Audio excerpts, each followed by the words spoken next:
Julia, stick around as we bring our panel back. Our own Steve Kovach, Dan Ives, Managing Director and Senior Equity Analyst at Wedbush, and Ina Fried, Chief Technology Correspondent at Axios. Ina, I'll start with you. Where do we go from here? I think that the dam has opened up, and we're probably going to see a lot more advertisers. We'd seen a bunch of big name advertisers pause in the wake of the acquisition, and then kind of everyone quietly came back. But this time you have Apple and others. I think Apple was one that a lot of people were looking to. We broke the story on Friday that they were pausing their advertising, and then we saw most of Hollywood follow suit. I think advertising is still where Twitter gets almost all of its revenue. And despite subscriptions and an effort to build a lot of other products, the business is built on the back of advertising.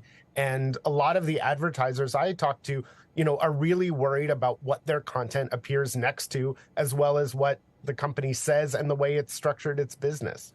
How much, Steve, of the advertiser exodus is attributed to what Ina just talked about, and that is the proximity of advertisements to hate speech? Right.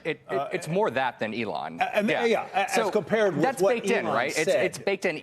Musk is going to say crazy stuff on the platform. That's kind of baked in and understood, even as X was able to kind of court some advertisers back. What this Media Matters report found out, and we'll get to these lawsuits in a second, or these threats of lawsuits in a second, it points out it's showing up next to. This is after Twitter, X came out with, I believe it was back in August, saying, we've partnered with this great group, Integrad Science. They have this great technology that's going to ensure you, Mr. Advertiser, what just happened is not going to happen, meaning we have this technology to make sure the ads don't appear next to it. They failed on that promise. That's why you're seeing it. So, Julia, what took the advertisers so long to figure out that their content, that their ads were being placed in proximity to neo-Nazi or extremist rhetoric of one sort or another? What did it, and why aren't the people at those companies that place those ads being called to account for this?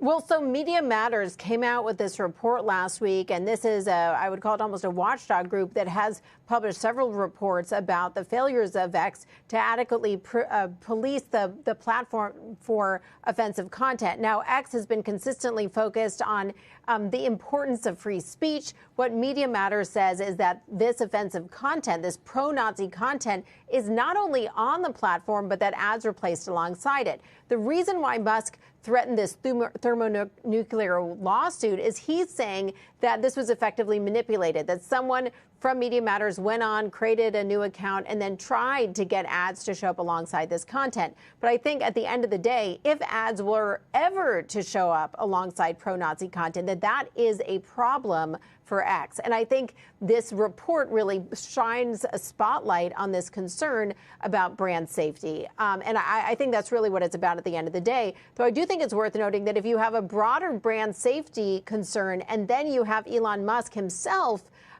sharing and retweeting content that many people would think is offensive, that I think the combination of those two things is really meaningful for a lot of these brands that are very concerned about the content they're promoting. Why did it take somebody else's study? This has been the story of social media for years. Why did it take somebody else's study? I mean, why wasn't someone at Comcast or IBM or Apple or wherever looking to see where their advertisements were appearing on the platform X?